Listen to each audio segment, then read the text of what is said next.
Salvador, merci pour vos mots d'introduction.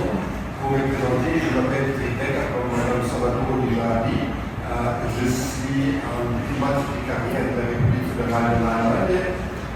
J'ai fait des Sciences Po à l'université et après ça, je suis rentré déjà immédiatement dans le service diplomatique allemand. Mon premier poste était dans les années 90 à Moscou, où j'étais 4 ans et c'était vraiment une très grande expérience d'être dans ce pays gigantesque, la Fédération de la Russie.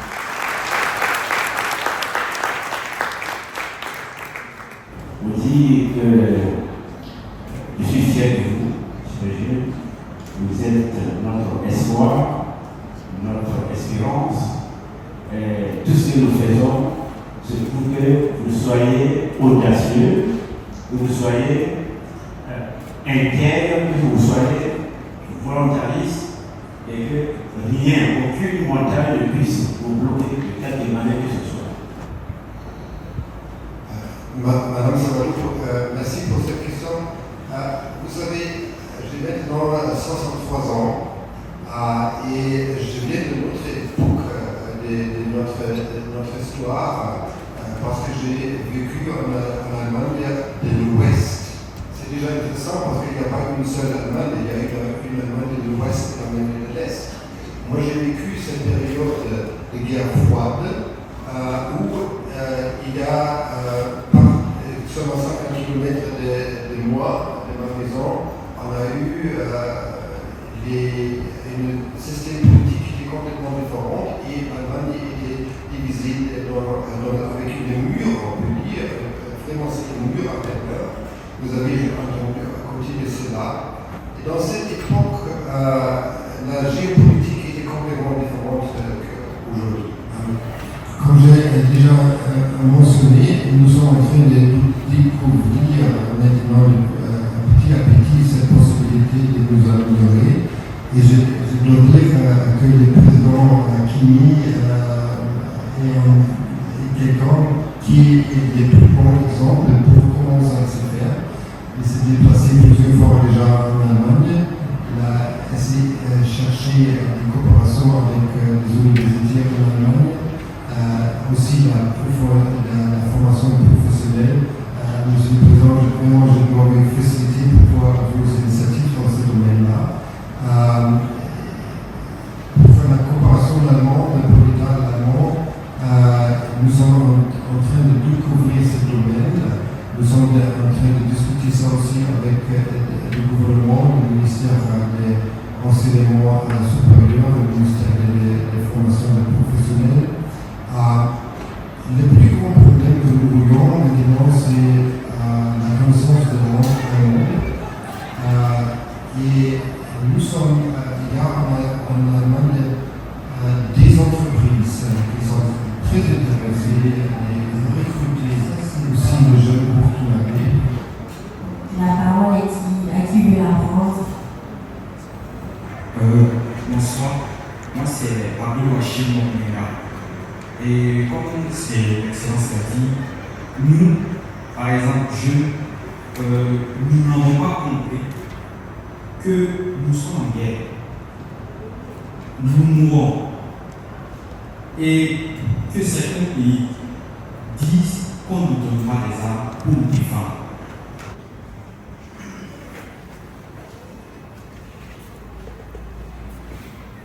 Bonsoir, Votre Excellence.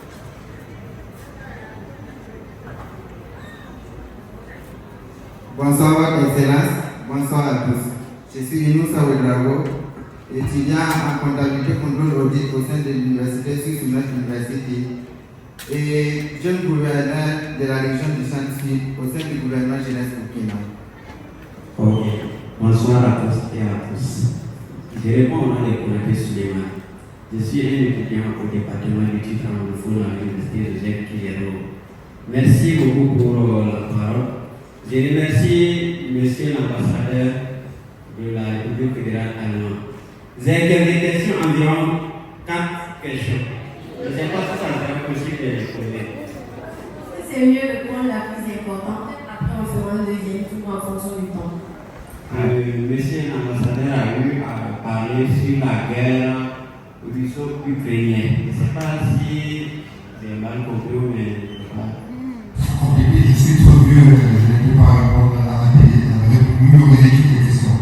D'abord, question sur les volontariats, le programme de volontariat à l'ambassade ou de l'ambassade. Il y en a pas. Et je ne pense pas que ça c'est aussi une tâche pour une ambassade de faire. J'ai quelquefois des demandes si on peut faire des stages à l'ambassade d'Allemagne. Donc on ne peut pas le faire. Il y a plusieurs raisons pour lesquelles il s'agit aussi pas la place de l'ambassade. Ce que nous avons, le ministère des Affaires étrangères allemand, nous avons un programme de formation pour les jeunes diplomates. Mais dans ce cas, il faut être déjà membre du ministère des Affaires étrangères et il y a des stages, des programmes de formation en Allemagne pour ces jeunes diplomates de plusieurs pays. Et aussi, il y a quelquefois des Burkinabés qui sont participés à ça. Bonsoir, Excellence, bonsoir à tous.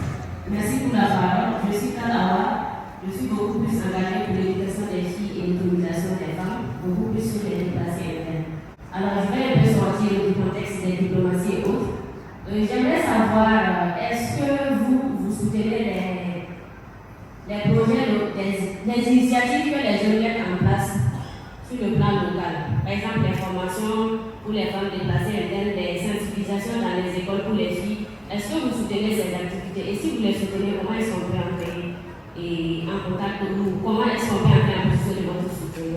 Est-ce qu'il peut vraiment retoucher cette partie-là, afin qu'on puisse aller en moment se former et peut-être travailler quelques années et revenir ici sans pour autant attendre la retraite? Je vais répondre d'abord à des questions que nous avons déjà maintenant. C'est trois, j'ai compris. L'initiative de Donald Trump concernant l'Ukraine. Franchement, Donald Trump, c'est pas un diplomate. Pour moi, c'est un peu difficile de répondre à ces questions, ce que Donald Trump a fait. C'est aussi peut-être pas très diplomate de parler de pied tiers. C'est en principe peut-être entendu interdit de le faire. Surtout si ça s'est un pays avec un peuple ami comme les États-Unis pour l'Allemagne. Mais je veux dire quelques mots. Nous ne voudrons pas d'impérialisme. Nous ne voudrons pas que quelqu'un va dire tu vas nous rendre ces ressources naturelles maintenant, pour cela et après ça on va t'aider. Ça c'est des néo-impérialismes. Nous voudrons que le droit international règne. On va respecter les frontières d'un pays souverain comme l'Ukraine. Et les initiatives de Donald Trump, c'est le chantage. Et j'ai raconté une autre histoire. J'étais avec un des grands diplomates burkinabés. Après cet événement, quand Zelensky, le président ukrainien, était aux États-Unis dans la Maison Blanche.